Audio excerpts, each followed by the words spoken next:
Hello and welcome to Heroes and Humans of Football. My name is Mehreen Khan. And I'm Simon Cooper. This is the football show where we take the hero and we show you the human. From Johan Cruyff to Megan Rapinoe. And from George Best to Kylian Mbappe. This is the Human Football Podcast. Last week's episode was part one of our two-parter on Arsène Wenger, in which we trace the rise of the man who remade English football. So welcome back. Last week we talked about the rise of Arsène Wenger, and today we are here to talk about...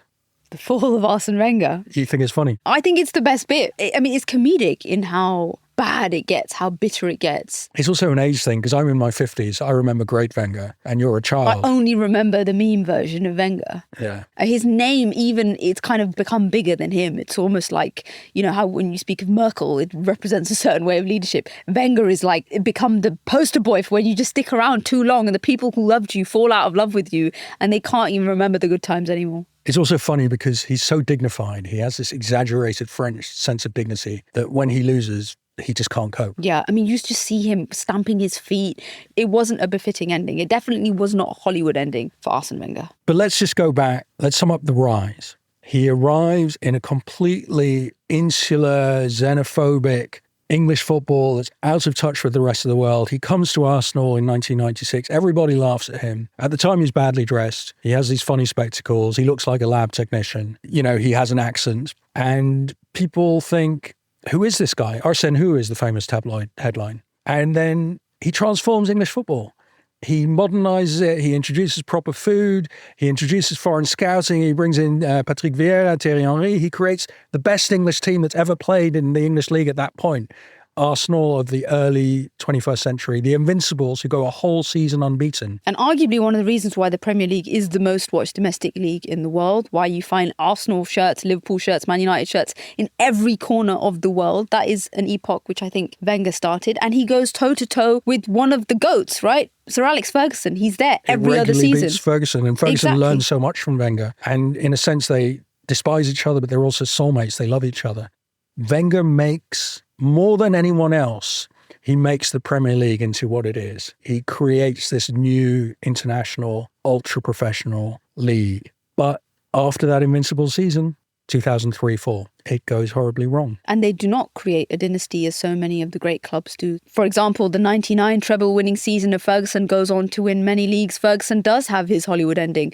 The Invincibles just never, ever quite reach that peak. And actually the fall and the descent of that brilliant Arsenal team is very rapid. These fantastic players, Henry, Vieira, Pires, Bergkamp, they leave the club. The ones who come in don't really ever reach those heights. Maybe they were never of the quality, but Wenger can't get the best out of them. Well, they weren't of the quality, but then nobody was of quality. I mean, you have the best players in the world for a time in the early 21st century playing in this little stadium between little houses in an unfashionable North London neighbourhood. I mean, then you bizarre. Have a huge stadium, one of the most modern stadiums in the entire world, and a pretty mediocre team with a manager who just seems to have lost his grip. So let's start on the fall of Arsène Wenger. And I think we can date the beginning of the fall very precisely. It's an away game at Manchester United. It's October the 24th, 2004.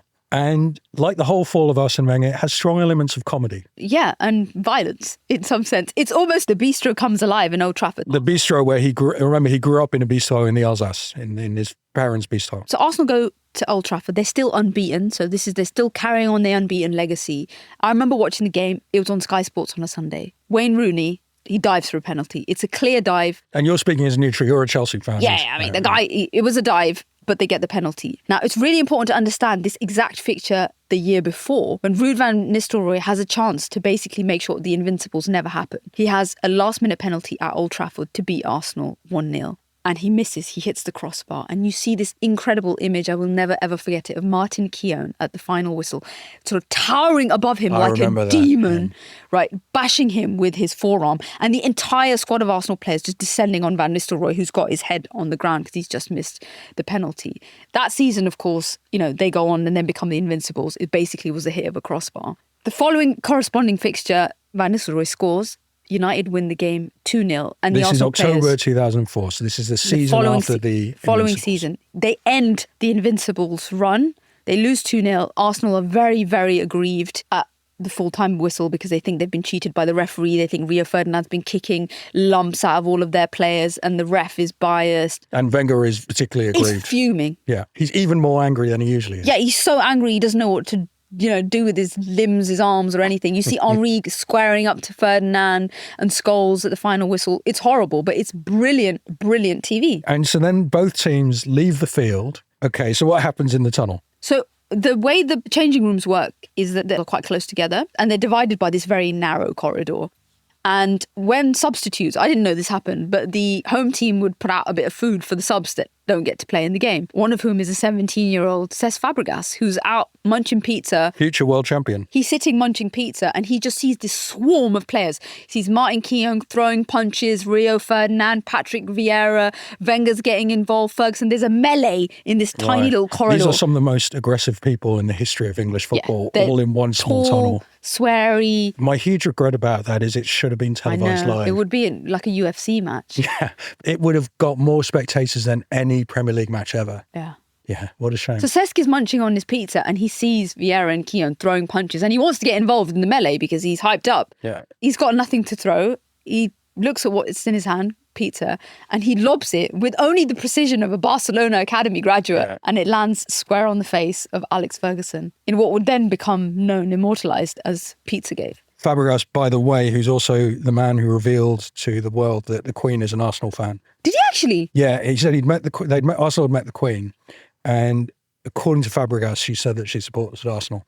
Anyway. Well, she's not around to contradict him anymore, so we'll take his word for it. Now, you can imagine people like Vieira and Roy Keane having a bit of a fight. Loving it. Yeah. Roy Keane wasn't there. He's the only protagonist who wasn't around. He speaks about it with such enduring regret that he wasn't there. He would have loved it. But two people who are slightly more surprising to get involved in this punch-up are the managers. Yeah. According to Jens Lehmann, the Arsenal keeper, Ferguson and Wenger start to grapple in anticipation of a fight. Lehmann says Wenger was having Alex Ferguson at a short distance like that, and Lehmann clenches a fist. They almost started to fight with each other. And so Lehmann accidentally spills some water on lots of people. So sadly, the Wenger-Ferguson thing, it's not televised. Today it would all have been televised. The cameras in the tunnel, we would have all been able to enjoy. I mean, Nick Hornby in Fever Pitch actually says what caps a really good match. Says you won a lot of goals, won a couple of sendings off. What you really want is a pitch battle between the two teams. He said when it happens, commentators always say, oh, it's a disgrace, and they put the English game to shame. I'm surprised that you're so enthused about it, because I thought you didn't appreciate like shithousery as much as I do, because I love it. Well, I remember speaking to this Dutch player who said, when my teammates start to fight with someone, or when they have a go at the referee, he said, obviously I'm not going to get involved in that. It's so stupid. Why would I get involved in people start punching each other and shouting? Someone slide tackles your mate, right? Yeah, or karate kicks him. I'm sorry, but it's just code. You've got to go in. Idiot Paredes kicks the ball at the Dutch dugout in World Cup 2022. I was descending off the stands to join the fight as well. When Stephen Hunt of Reading knees Peter Cech in the skull and possibly could have killed him on the pitch. You were halfway down. I was on the first train to Reading, man. Yeah, I can imagine. So one of the things I empathise with in Wenger is I too am an extremely aggressive and angry person. I don't wear it. Yes, I know you're surprised. I don't wear it as visibly. You're wearing a polo neck. Yeah, well, he wears a suit. So anyway, Ferguson and Wenger start to push and pull. It doesn't, unfortunately, come to full blows. Ferguson, after he retires in 2013, says that Pizzagate, he thought, was a watershed for Wenger because it disoriented Wenger's management and it strained their relationship. Because I think Ferguson and Wenger actually loved each other underneath. They were the people in the world who were most like each other. But they never liked each other.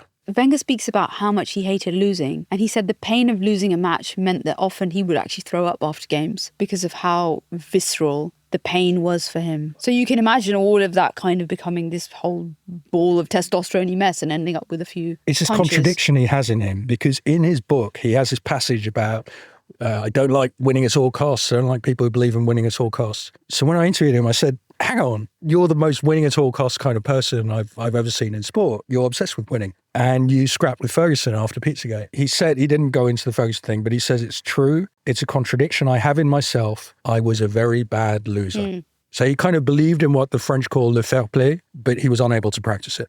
Le fair play, that famous French saying. Well, fair play in French is one word. Really? Yeah. I get my kids' matches when we go around Paris. Often there'll be a sign on the touchline saying fair play, one word. So Pizzagate is a real watershed. It turns out to be the end of an era. Not immediately, but gradually, and from then on, Arsenal decline. That's really the day, Pizzagate in 2004 is the day the fall of Arsene Wenger starts. And things start to unravel. And a big factor in that unraveling is money and Wenger's attitude to money. This is one of the bigger variables that drive the change between Wenger pre-2004 and post-2004. We already mentioned in the first episode that he fetishizes the fact that he's able to buy players nobody's ever heard of for peanuts and then goes on to sell them. But this is also happening at a time when there is a huge influx of money coming into the game around 2003 when Roman Abramovich buys Chelsea, which we've already charted in our brilliant episode on Abramovich. Simon, explain Wenger's strange relationship with money and how it comes to dominate the second part of his tenure at Arsenal. Well, you see, most football managers just think the chairman needs to give me more money. It's not mine, so I'll spend it. Yeah, right? I'll spend it. And I don't really care how much the player costs and whether it's 50 million or 100 million means nothing to me. I just want every penny I can get and we'll spend it all. And Wenger thinks, no, I run this club. He really runs Arsenal from top to bottom. And he's grown up as the child of bistro owners, so he's grown up inside a small business. He believes in penny pinching, in frugality, and also he's very French in that he's suspicious of kind of rootless foreign money. You don't know where it comes from. And also it's wrong, he feels, like many French people, that money should determine who wins, who loses, outcomes, that it should determine outcomes in life. And so when he sees Abramovich buy your club, Chelsea, and start buying great players, Wenger thinks this is just morally wrong. You know, this random bloke comes in with dubious money and now he's buying a great team. That's not how it's supposed to work. And then later that happens, same thing happens at Man City. And Wenger just thinks this is unacceptable. And that's, I think, part of the Frenchman in him. There's an irony in that when he's going toe-to-toe with United, they are breaking the transfer record for Juan Sebastian Veron. United are not a team that is shy about using their huge financial firepower. But I guess he doesn't associate a moral failing with that. He just thinks they're a rich club and they've earned that success, so they're allowed to spend that money. Yeah, so United have high revenues coming in because at this point they're starting to sell wine gigs, mattresses, and TV rights going up, and they have big stadium. And so he doesn't like it, but he can live with it. So he says Chelsea are using economic doping, and he says their resources are artificial. And that really bugs him. He just can't take it. Because he's a kind of you only spend what you take kind in. of guy. You look at the balance sheet and you... He's a kind of Margaret Thatcher of English football in a way. He's about the only manager in football who's obsessed with saving the owner's money. And so one of the reasons that this Wenger's austerity policy goes into overdrive is because Arsenal make a huge financial decision after that Invincible season, which is going to be one of their last in Highbury, because they're going to develop a new modern stadium. At one point, David Dean says they have 50,000 people on a waiting list to go and watch Arsenal play. They are the best club in England and people want to go and see them. Playing in this tin pot little stadium. Exactly. The Emirates decision, I think, becomes a very fateful one. Wenger talks about actually being one of the biggest advocates for moving to a bigger stadium. He pushed for it, but it also meant, because the project, I think it's estimated around just over 200 million. It exceeds 450 in the end. Yeah, and all these projects always go over budget. And the club is laden with debt. And this is where you would think that Wenger's penny pinching actually serves a practical purpose, because Arsenal need to pay down huge amounts of debt on the stadium. When I asked him, I had this longish interview with him post-Arsenal. You know, I said, were you just a pioneer in data, nutrition, in the international transfer market who got overtaken? And of course, he gave this angry laugh. And he says, I think what happened is financially, we built the stadium and we had less resources. And of course, there's a lot in that. So the Emirates Stadium, I mean, I see it as Wenger's stadium. It's his most tangible legacy, will outlive him by decades, not just to Arsenal, but he redraws the map of London. He changes the city, which is an amazing thing for a football manager to do. There is currently a very, very tall statue of him outside that stadium. Deservedly, it should be ironically the arena in which he had some of his worst days. I remember going to Arsenal games in the later 2010s, just when he's still there, and it's horrible atmosphere. It's one very quiet Wenger standing there as a quite solemn figure. And I didn't get to experience Highbury, but I remember the Emirates was just, it felt a kind of clinical, soulless sort of place. Yeah, Highbury was a home that was too small. It was a home, and the Emirates is more a venue. And so they move into the Emirates in 2006. They convert the flats at their old Highbury Stadium, but financial crisis happens, and so property loses its value. And so they got this massive mortgage on the Emirates, and they have to pay off the mortgage every year by selling players. And so the Emirates is a good decision. You know, it's 22,000 more seats than Highbury. They fill it all the time. They've now repaid it, but they repaid it over his last decade in power, and they did that by selling players and weakening the team. And at the same time, they've decided to move to a new stadium. The ownership also changes hands. So his soulmate, David Dean, leaves the club, and Stan Kroenke, who's an American investor, takes majority control. I think Kroenke is married to one of the heirs of the Walmart fortune. I mean, Kroenke loves Wenger not spending. He's a dream. David Dean, the man who has brought in Wenger, and Dean has a bit of wildness to him. So if a good player wants a bit too much money, Dean just says, we'll get him, we'll do it. And Wenger can't bring himself to pay anything over the odds. And so Dean is the wildest side to Wenger's nature, and it sort of works. And then from 2007, Dean is replaced by Kroenke, and Kroenke hates his club spending money. He has this kind of American view of sports business. We're here to make a profit. Kroenke doesn't really care that Arsenal don't win trophies. He just wants what Wenger delivers, which is very low spending, successful enough to get into the Champions League. That's perfect for Kroenke.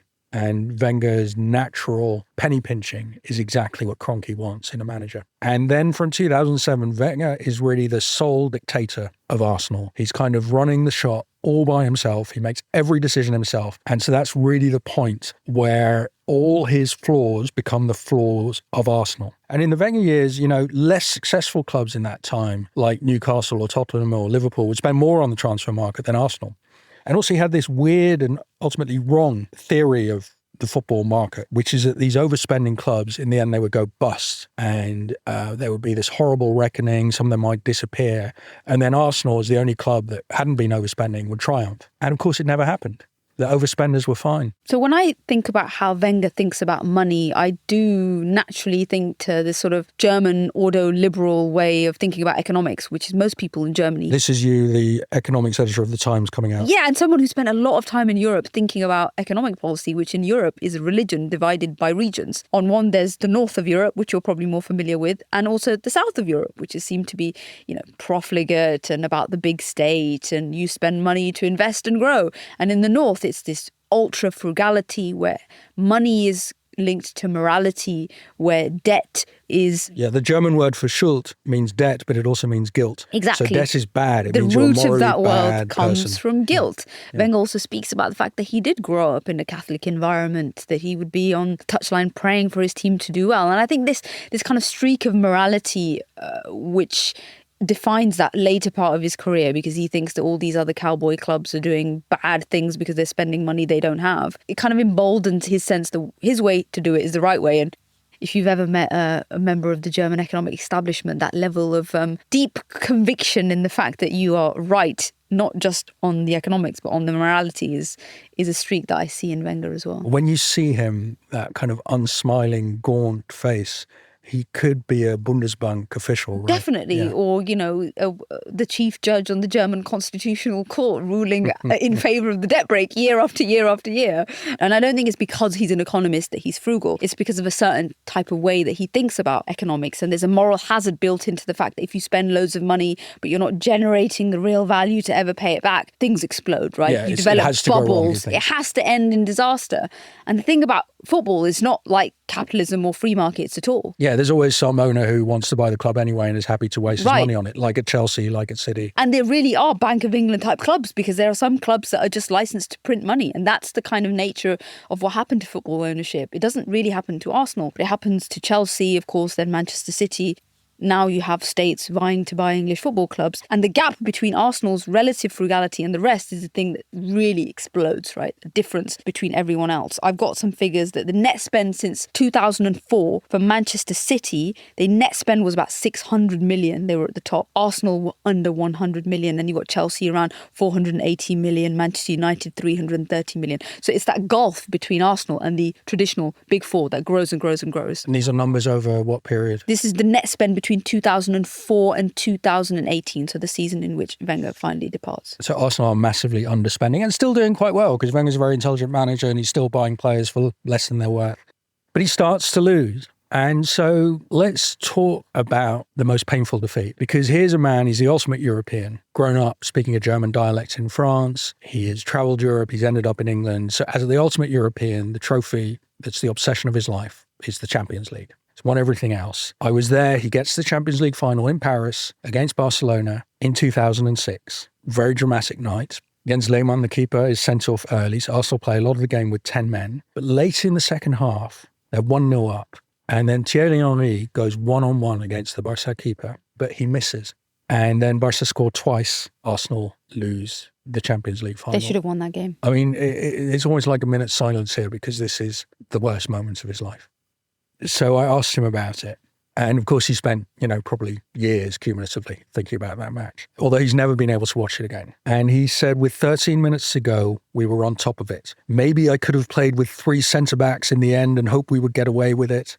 And he said, I thought it very unfair and frustrating. When we won 5-0 or 7-0, he said, I would go back home and think, what kind of mistake did I make?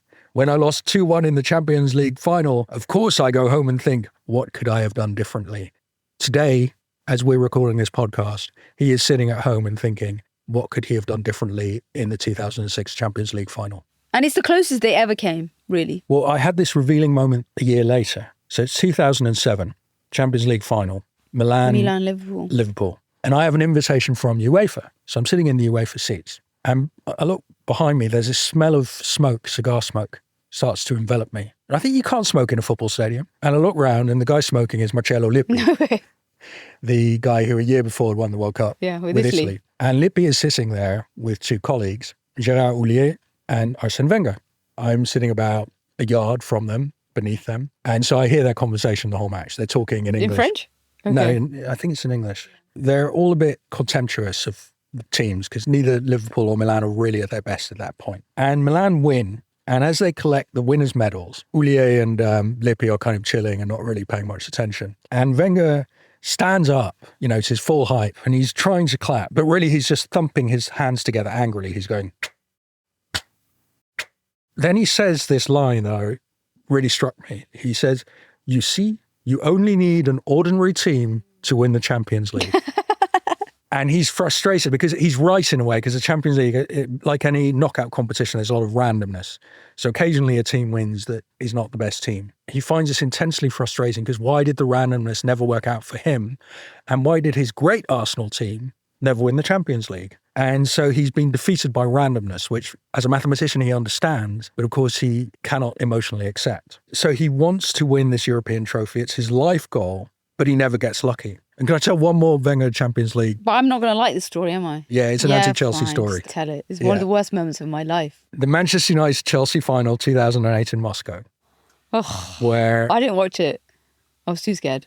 It goes to a penalty shootout. 1-1 in normal time. And Chelsea can win if John Terry scores a penalty. Yep.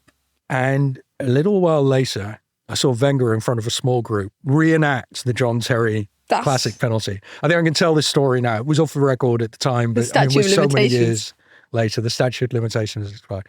So Wenger's enacting John Terry, the Chelsea captain, about to take the most important penalty in the history of Chelsea. Pouring down with rain. It's 2 a.m. in Moscow. Yeah, I'm in the stands. I'm thinking I'm going to get about 3 hours sleep. And Wenger loves acting Terry doing the penalty. It's the charades. It's a kind of charades thing, I suppose, because there's no words. He doesn't like Chelsea. He hates Mourinho, doesn't he? I mean, Mourinho's gone at this point, but yeah. Mourinho calls him a specialist in failure. And a voyeur.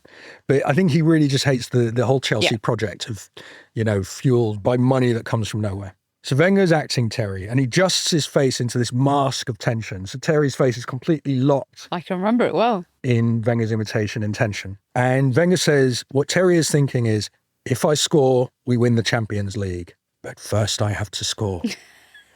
So Terry is experiencing this terror. And Wenger he's wearing a suit, of course. Yeah. Wenger's always wearing a suit. And he starts pulling at the arm of his suit jacket, pulls with one hand, the other arm of his suit jacket. He says what Terry is doing is he's pulling at his captain's armband because Terry is telling himself, Wenger says, I am captain, I am strong, I will score. And Wenger imitates Terry running up. And then Wenger, in his suit, he falls on his backside just as Terry did. And he misses the shot, and Wenger bursts out laughing. I think Terry's missed penalty was one of the best moments of his life. Okay, so Wenger might be, reenacting other clubs' failed Champions League finals. To cheer himself up. Thank you very much. But he's not having a great time of it himself. After that period, which becomes a much faster decline, they make some bad decisions. One of the ones that really sticks out to me is when they sell Robin van Persie, who's then captain of Arsenal, to Manchester United. Which is a classic Wenger sale. You take a player in his late 20s and you sell him. Think he's finished. But he wasn't finished. He was definitely not finished. He's probably the best striker in the Premier League the following season, and he wins the league with Manchester United. I think this is the moment where you're going to argue that Wenger just actually stops hearing the criticism and becomes sort of immune to so much of what's going on around him. Yeah, well, we're seeing in the world of politics and business that we're seeing this tendency to solo rulers. So whether it's Elon Musk or Mark Zuckerberg or Vladimir Putin, Xi Jinping, you more and more have one person running the whole enterprise without any feedback. Obviously, it's worse if it's Putin than if it's Zuckerberg. But in football, Wenger is that person. He and Ferguson are the last two people who are running a club totally solo. And that means that if you start to become stubborn, you can just start to ignore other people's criticism. So people are criticizing Wenger at this point. This is the early 2010s and they're saying you should be more interested in physically strong players. Why do you always have a rubbish goalkeeper? Why do you keep trying to buy bargain players when you do have some money? Why is Arsenal football all about a perfect pass rather than trying to score any goals? And at Arsenal, nobody can really correct him. I mean, Ivan Gazidis is the CEO.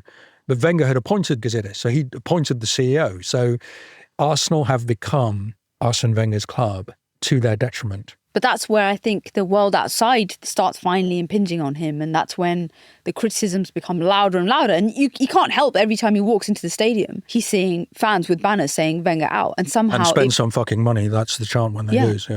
It seems to bounce off him. And it kind of creates... He hears it, but he thinks they're wrong. Yeah. And it creates this image of him just being this obstinate, bitter till the end, ideologue. And he is. He's become that. Yeah. I think that's what happens to successful people as they get older. They become a kind of extreme version of themselves and they can't hear intelligent criticism.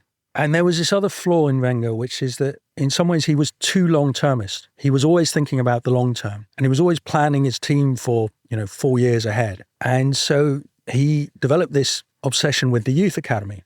He thought, right, well, we're going to have the best youth academy in the world at Arsenal, and then we're going to get all these free players who we train ourselves, and they're going to be brilliant. And he kind of overestimated how easy it is to get a good player from the youth academy into being one of the best players in the world, which you need to be to play top Premier League.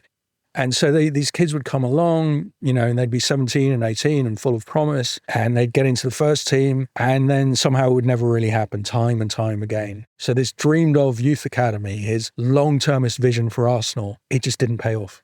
So he has become a loser. I mean, Arsenal doing better than you'd expect given how little they spend. They usually make the quarters of the Champions League. But everyone's measuring him against his past success and also against much richer clubs. Why are you worse than Chelsea and Man U? Well, they spend more money. But still, he takes a hammering every time Arsenal lose. And there's this game where they lose 8-2 at Manchester United. And his 1,000th game in charge is a 12:30 kickoff on a Saturday against Chelsea at Stamford Bridge. They're 3-0 down within the first 15 minutes. They lose 6-0. I remember seeing that. And, it is his landmark 1,000th game, but it was at that point just a kind of encapsulation of how it all seemed to go wrong. And you're seeing him standing on the touchline, erect to his full height, looking furious, but also looking like a bewildered old former innovator. It's been taken over by something new and he can't quite understand what that thing is. So from 2006 to 2018, when Arsenal finally push him out, his only trophies are 3 FA Cups, which at that point is the booby prize in modern English football. No self-respecting top club wants to win the FA Cup, really. So how does Arsene Wenger cope with this idea that he's being perceived as a loser, a man who's in his dream job, but it all seems to be unravelling very quickly? And a man who cannot cope with losing. Join us after the break to find out. Want to shop Walmart Black Friday deals first? Walmart Plus members get early access to our hottest deals. Join now and get 50% off a 1-year annual membership. Shop Black Friday deals first with Walmart Plus. See terms at walmartplus.com. This is a reminder that you're listening to Heroes and Humans of Football with me, Simon Cooper. And me, Mehreen Khan. Welcome back. You join us as we're discussing how Arsene Wenger copes with the fact that he's become a loser, a figure of divisiveness and in some quarters hate amongst the fan base. And worse, a figure of fun to people who are not Arsenal fans. He's become like a joke figure. Yeah, Jose Mourinho calls him a specialist in failure. They also square up a lot on the touchlines. It never results in a Pizzagate, but you see a lot of mismatched squaring up between very tall Wenger and slightly diminutive Mourinho every I think time Wenger at would have Stamford won that Bridge. one quite easily. I think Wenger just wanted to slap him. Definitely. Yeah, a few others did as well. I'm interested in your idea that Wenger helped give the Arsenal fans a reputation for what you call toxicity. Yeah. I don't understand why. So Why we do you mentioned call at the them end toxic? of the last episode that these two things collide, right? So Wenger's fall, Arsenal become less successful on the pitch. It collides with the proliferation of social media, of fan-related content. AFTV, Arsenal Fan TV, is one of the first sort of mainstream fan channels. It's basically football fans who've got cameras on their mobile phones recording themselves after games, ranting about whatever the result was, the referee, and often Wenger. Why would anyone watch this stuff? Why were you watching this stuff? This is the dominant form of football consumption in this country and in the world, fan-generated content. Let's also remember that if you're a kid in the 90s, This is you, right? this is me, and you see a team playing like Arsenal, there were millions of Arsenal fans who were born overnight by watching the Invincibles team, who see Henri, Perez, Bergkamp. You get used to a certain style of football and to a certain level of success. But as you move into the 2000s, late 2000s and 2010s, Arsenal are a shadow of their former selves, but you have an entire new generation of fans who have some degree of entitlement to thinking that supporting Arsenal means that you win stuff and you play really good football and you have the best manager in the world. And suddenly all of those things stop happening at once. Well, also what's happening in North London at that point is even more than ever before, it's becoming the most elite part of the country. So the entire, very large part of the country's financial elite and intellectual elite are living sort of within an easy tube ride Of Highbury and Arsenal. Islington, yeah, of course. I mean, Finsbury Park, Highbury and Islington. I've already spoken about the FT where you can't move for Arsenal fans. I mean, I find it tough, but you know, it's the club of the dominant group in British society. they have a completely outsized importance in the public discourse. And when Arsenal fans are losing their mind, it's very difficult not to notice. So I think only now in 2000 and I would say from 2022 onwards, when Arsenal start doing a bit better, I think the legacy of that toxicity has faded away. And I think it's probably now is the best time when we can actually judge Wenger's legacy, because a lot of this bitterness and this acrimony and the hatred that was spewed against him, and basically the fan base was divided between Wenger in and Wenger out, and this is an international thing. This is not just happening in North London. The fans are all over the world, and they're only divided by one question: are you Wenger in or Wenger out? The Wenger in, Wenger out, it also often ran within one person. So occasionally I go to Arsenal with my cousins who, for whatever reason, are Arsenal fans and season ticket holders. And before the game, you'd meet at a pub and there'd be a lot of whining about Wenger. And it was almost obsessive. Like somebody has a father who's become a real problem and they would whine about him for hours. You have to listen. And I remember one game we're there and we'd had hours of whining about Wenger. And we're sitting quite near the touchline. And Wenger stands up and he walks out to the edge of his dugout. And so now he's about 15, 20 metres away from us. Very visible. And my cousins look at him like a demigod has appeared. So they had this childlike adolescent whining, and at the same time this adoration for this mythical father figure who's distant.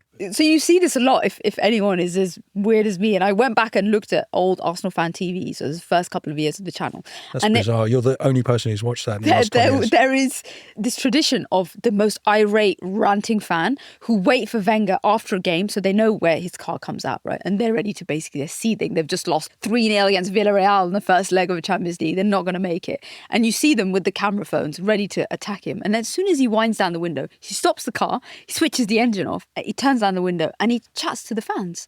And then all of a sudden they're like, yeah, don't worry, Arsene, we're going to make it through the second round. It's okay, we can, and he's like, in one of these videos, he's just like, actually, guys, I think it's going to be too big of a deficit. And he's being very realistic, not the stuff that he's saying in front of the cameras when he's asked to speak to the journalists. So yeah, you see that, that weird tension between the visceral hate, the Wenger out, and then when they're confronted with this guy who's, a very cerebral, charming French dude who's under the cosh. I mean, at some points, his club is under so much pressure, it's difficult not to feel sorry for him. But that's the enduring image that I have in those dog days of Wenger. All the weird emotions that Arsenal fans were going through at the time. Simon, how do you think he copes with all of this? The weird thing is, that every defeat hurt him unbearably, and yet he loved his job. He thought he had the best job in football, even when Arsenal are losing, even when they're the fourth team in England. And he thought he had the best job because he and Ferguson were the last two total managers. Total managers in the sense that they totally control their own clubs. They were like the king of Arsenal and Manchester United, respectively. And he'd look at someone like Mourinho. So Mourinho calls him a specialist in failure. And Wenger thinks, yeah, but mate, you don't really have any power. You're just the coach. You're just the coach. You're going to be sacked soon. As soon as you start losing, Chelsea will get rid of you. Real Madrid will get rid of you. I designed the Arsenal training ground. He thinks he builds the Arsenal training ground like a Japanese garden. He runs the youth academy. He's thinking 14 years ahead at Arsenal. He's able to sign any player he wants within the tiny budget that he's drawn afforded for himself. Yeah. He loves the kind of freedom that he has at Arsenal. He's the boss of himself. And no other manager except Ferguson has that. You know, Wenger is an extraordinarily intelligent man, and he just finds it extremely stimulating to be able to make all these decisions about everything all the time. And so I spent a morning with him in Paris in 2015. And this is the point where, you know, he's in his late 60s. He's always getting abuse and criticism. Most Arsenal fans just wish he would leave. And yet I watched him going around and he's just having the time of his life. But it shows some degree of lack of self-awareness that he can still revel in the fact that he's got the best job in the world when people who love the club just as much as him think that he's actually acting against the club's best interests. And that, I think, was the critique which, you know, became overwhelming towards those last couple of years, is that he's not doing the right thing for the club anymore. Well, he thinks he is, of course. And he thinks also, well, it might not pay off this year, but in 27 years' time, you'll be pleased with this decision. When we're solvent and everyone else has fallen foul of financial fair play. That's true. I mean, he talks about how he just identified himself entirely with that club, that he developed no personality outside of Arsenal. And that's probably why leaving is actually quite an existential thing. He's not going to go and jump into another job. And interestingly, he never has. No. He can't manage anyone else. Well, he gets these offers from Real Madrid, the French national team. The coach is just a temp. So you get paid 4 times as much, probably win the Champions League. But he doesn't want that. Yeah, no, he wants to run the whole thing. And also the French national team, you only play about 12 games a year. So what's he going to do the rest of the time? He becomes dependent on his Arsenal job. Yeah. He can't really do anything It's his else. life source. I'm very struck by how you seem to see Wenger as a failure. And it's partly because you missed out on the great years, but also I think it's very millennial of you because, you know, you come from a generation, if I may say so, where Here we go. we tend to value people more by their fame and their money and success. And that's sort of Mourinho's worldview as well. And Wenger isn't like that at all. Wenger values autonomy even more than he values success. So fame means nothing to him, money nothing. He cares about having the freedom to rule in his own way. And he's the last one because Ferguson, who also rules Man U, leaves in 2013. And Wenger hangs on for 5 more years. And when I interviewed him after Arsenal, he said, the job like I did it or Ferguson did it has disappeared. The club structures have changed. Today, transfers are so big that it's not the manager anymore who does the negotiations, but specialists. And he said the manager now, he has problems to manage the egos, not only inside the team, but outside, because the manager is managing the staff of dozens. And that's really what you are now. You're a kind of chief executive managing all these specialists. Whereas in Wenger's day, he was running the show. And that was the thing that he prized the most, more than winning stuff at Real Madrid or somewhere. I don't see him as a failure, but I think there is some humility in walking away from the thing that you love when clearly the people around you who love the club just as much as you think that you're doing a disservice to it, and maybe your interests are no longer aligned with it. So Antonio Conte is one manager who always walks away from clubs when he doesn't get his way, which is basically 18 months into every club that he ever manages, and he realises that he's not going to get the transfers that he wants. And I kind of admire the fact that he's willing to say, I'm not going to do it on these terms, you give me control or nothing. And I think that's more, actually, instead of the extremes of like a Mourinho versus Wenger, it's usually in modern day management, a negotiation between what the zone of autonomy, as you call it, is that the manager has. And that's getting narrower and narrower. Smaller, yeah. So in that sense, I don't think it's so binary, the kind of money fame versus, autonomy. I think most of football is now in that grey period. But he wasn't. He had total autonomy. Sure. And it was ruinous in the end. And on that note, finally, in 2018, with just 1 year left on his contract, Wenger is encouraged to leave that summer. He does. It's also a summer where Arsenal finished 5th. That's one of their lowest league positions since he's taken charge of the club. They don't make Champions League qualification. He leaves on a low point. And he can't cope. He says in his book, I wasn't ready to go. Arsenal was a matter of life and death to me. And without it, there was some very lonely, very painful moments.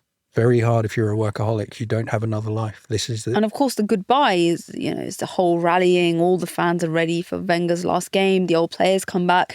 The Invincibles are on the pitch. Some of the players are very emotional. But Wenger does this quite restrained goodbye speech where he holds it all together. He doesn't break. There's no sign of a single Japanese tear on his face. Like, he keeps it together. And I think, it's a sign of, how dignified he wanted to be at the end. But I think it might have been a bit more human if you just saw him at that moment, just sort of, break down a little bit, or at least show some emotion. I've never seen Wenger break down. Has he ever broken down on record? Never seen him. Of course, the terrible truth is Arsenal are happy that he's gone. He doesn't have contact with any of the people at Arsenal. He's banished. He's like a non-person. It's bizarre. He's almost exiled. They don't want him there. And I think he realises that. Well, he has the self-awareness to realise that he shouldn't just be hanging around the corridors like Fergie does at United. He would have loved them to invite him. He would have loved them to say, well, here's a special seat and we want to see you at every game. But they don't. He finally returns for the first time 4.5 years after leaving. December 2022, he goes back to Arsenal, to the stadium that he built. His stadium, which really should be called the Wenger Stadium, not the Emirates. And the crowd chant, there's only one Arsène Wenger. So he's kind of welcomed back in a beautiful way. That he's been thanked and forgiven. I think in summer of 2023, one of the first new statues that are built outside the Emirates is Wenger. It's him sort of holding aloft the Premier League trophy. It's a testament and a very fitting tribute to the manager that built the stadium and modern Arsenal Football Club. And I think it's only recently in the last couple of months you see him now sitting in the stands in competitive matches. And I think that also has to do with the fact that so much of that bitterness is fallen away because Arsenal are doing well. And this is a club where I think the on-the-pitch performances just dictates the entire vibe around the stadium, around how people feel about the owners and the manager. It's a very kind of capricious sort of environment. And when it's going wrong, it's going really wrong. But when they're doing okay, it seems to be a bit more palatable. And I think that's what has helped Wenger's sort of slow re-entry back into like the Arsenal tapestry. Well, those years away really hurt him. I mean, when I said, are you hurt that they don't seem to want you around? This was in his years of exile. He said, look, hurt. I built the training centre. I contributed highly to build the stadium, he said. And when you do that, you imagine you can come back and live forever at the club. And then Wenger said, but life is not like that. It's a new era and maybe people feel comfortable when I'm not there. I mean, there's an irony in the fact that he thinks the Mourinhos of this world are just the temporary guys that get wiped away by history. But that almost is what happened to him for a good couple of years. Yeah, but I think history has now given him his place. He was the pioneer. He was the man who transformed English football into this kind of beautiful modernity. And now he's doing noble things like helping talent scouting in far-flung parts of the world for FIFA. I mean, there's a paradox here. He's doing noble things for at FIFA. Yeah. He's the head of global football development. And so he seems to be buzzing around between Zurich, where FIFA is, London and Paris, which are his homes. And then he pops up in India talking about how Indians should start coaching kids in football, which doesn't really happen, that kind of thing. But he's got this instinct, which is that if you're a young kid born in the Congo or in South Korea or in Paris, your opportunities to break into football are not equal. And he's still got that idea that he can find the gems of the world and give them opportunity. You know, I asked him, is it hard to cope with civilian life after decades of big match adrenaline? So every 3 days at Arsenal, you're playing, in his mind, the most important match in the history of the world. And now you've lost that. And I said, is it hard to cope? And he said, yes, it is. The boring side of daily life is not exciting for anybody. I still miss the intensity of the weekends. My life was on grass. On the other side, I think, look, I've given enough. So I think he really struggled to, you know, what people talk about, the drug of top-level sports, where it just feels like the most important thing you could possibly do while you're doing it. He's quite rueful about some of the decisions he made, which I think reflects quite well on him. He says that he does regret not having a bigger family, spending more time with his children. He speaks about his players. He's got one daughter. I think she's in her late 20s now. But he said that he would have wanted to have a bigger family, but he couldn't. He just couldn't sacrifice football for these other parts of his life, which is very sad. It was in 2020, so it was just after his Arsenal years. And he was willing to look back and reflect in what seemed to me an honest way. And I said, did you get the balance right between being a football manager and being a human being? And he said, I got it completely wrong. Don't lead a life he said. Sometimes I think what kind of human being I might be, because to be obsessed like that and sacrifice everything, I was not completely normal. Yeah, I think he feels a kind of regret, but of course he made the choice to be that person. His only daughter, Leah, is born in 1997, and he admits in his book, I was probably too busy with my work to realize that this was a blessing. And now he says he regrets all this, but he never considered putting football second. He never thought for a moment that he would do that. So it's interesting, I mean, now in his late 70s now, mid-70s, that he regrets it. So one of the other figures that we've spoken about who's in his peak is Pep Guardiola, who exhibits the same kind of single-minded obsessiveness with football. He's probably quite a salutary tale for these types of managers now, no? About Yeah, but I bet if you went back to Wenger and said, why didn't you just retire in 2004 off the Invincibles and spend the rest of your time, watching your daughter grow up and going for walks? He couldn't have done that. He just couldn't have been that person. This was the only life he was ever going to lead. I mean, he's still an obsessive. I mean, he's mid-70s and he works all the time.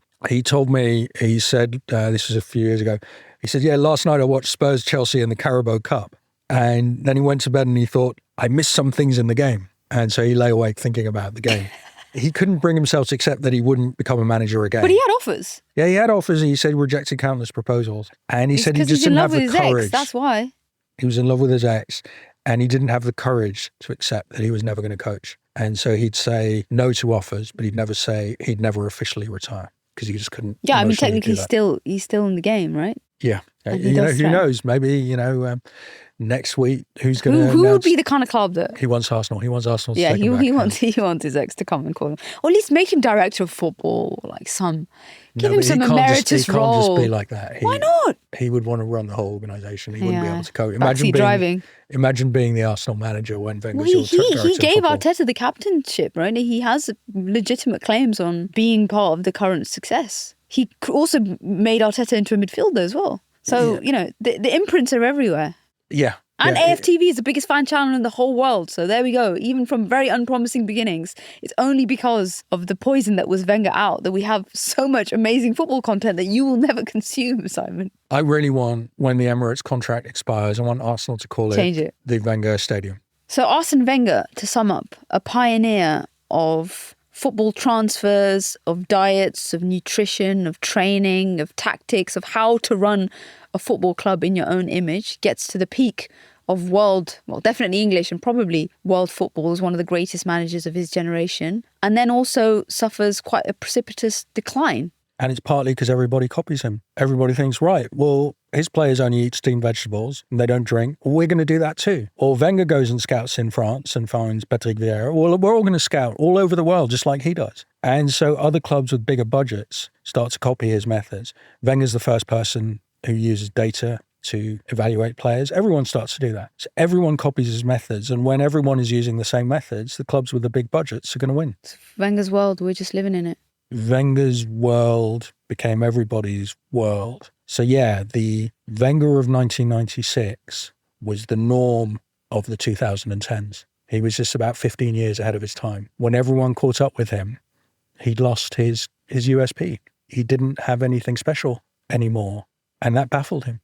And the stadium didn't really turn them into a top club, which he'd hoped it would, because other clubs just also built new stadiums and had more money. Yeah, and Tottenham have done the commercialisation thing much better than Arsenal because they hire out that stadium every other week for concerts. But still, I mean, Arsenal are back among the kind of top 6, top 8 clubs in Europe. They could win a Champions League. It's not unfeasible. They should have won a Premier League. They may still win a Premier League. So they're back to the front rank of after many Wenger years of not being there. Yes, and that's why I think now is probably the only sensible time when I think even Arsenal fans can kind of sit back and think about the legacy of Wenger and appreciate it in all of its fullness, because some of the awful times now seem to be a bit more in the distant memory than they were before. When you watch this fantastic Arsenal team, this multinational Arsenal team, playing in a 60,000-seater stadium where I think fans pay the highest ticket prices in global football, that is the stadium that Wenger built. It's not just that, it's the English football that he built. He remade the English game, which was primitive, appalling, and completely insular when he found it. More than anyone else, he helped it transition to the best league in the world. I just think that English football should go down on its knees to Wenger and say thank you. Damn. So, I mean, I know the answer, but do you want to spend another evening or few with Arsene Wenger in his later years? I mean, I've said he's the most interesting person I've met in football. He's also a wonderful raconteur, very jolly. That really surprised me. His English is amazing. I love listening to him speak in English. He speaks very well. He has an ear for languages. I mean, his German was also very good. That day I saw him with Hitzfeld. Yeah, I mean, he's a pundit on French TV all the time. He has a gift for and words. be in sports too. Yes. Paid by the let's not overlook that. I saw him on a flight to Zurich a couple of weeks ago, and I was just dumbstruck. What did you think? I just wanted to go. I don't know. I just kind of wanted to touch him or hug him or something. He's a mythical figure in my footballing life. It's weird. The first time I began seeing him around was the World Cup '98 in France, and I was going from game to game. So you'd often go to a small airport in Toulouse or somewhere to catch a flight to the next game. And Wenger was going around as well, so I'd see him quite often at the airport. And there'd always be a crowd of football fans, and nobody would quite dare to go up to him. I just took a picture of the back of his head. Yeah, now people can take selfies. In '98, it wasn't possible. There'd often be an empty seat next to him. The only empty seat in the whole waiting room would be next to him because nobody dared sit next to him. So once I went to sit in the empty seat next to him, I thought, I'm allowed to sit in this seat. It's empty. And he glared at me because he realised, this journalist. This is a fanboy. Well, I probably had my journalist badge on, so he thought, this journalist coming to sit next to me and listen to my phone calls. And he glared at me with this anger that he can exude, and I just ignored it. But yeah, so that surprised me the couple of times I spent with him, that the anger, tautness, the kind of off-putting glare that you see of Wenger on the touchline or in the press conference, it isn't there when he's in private, in a coterie of people. He talks, he's the life and soul. He's just fascinating and lovely to be with. His players adore him. They do. He talks about his players like they were his children, and he would always be there for their every emotional need. That. And I think that was true. Yeah, I think he was there more for his players than for his child. Yeah. Thank you for listening to Heroes and Humans of Football. For more information, go to our website at heroesandhumans.com. And follow us at Heroes and Humans on all social platforms.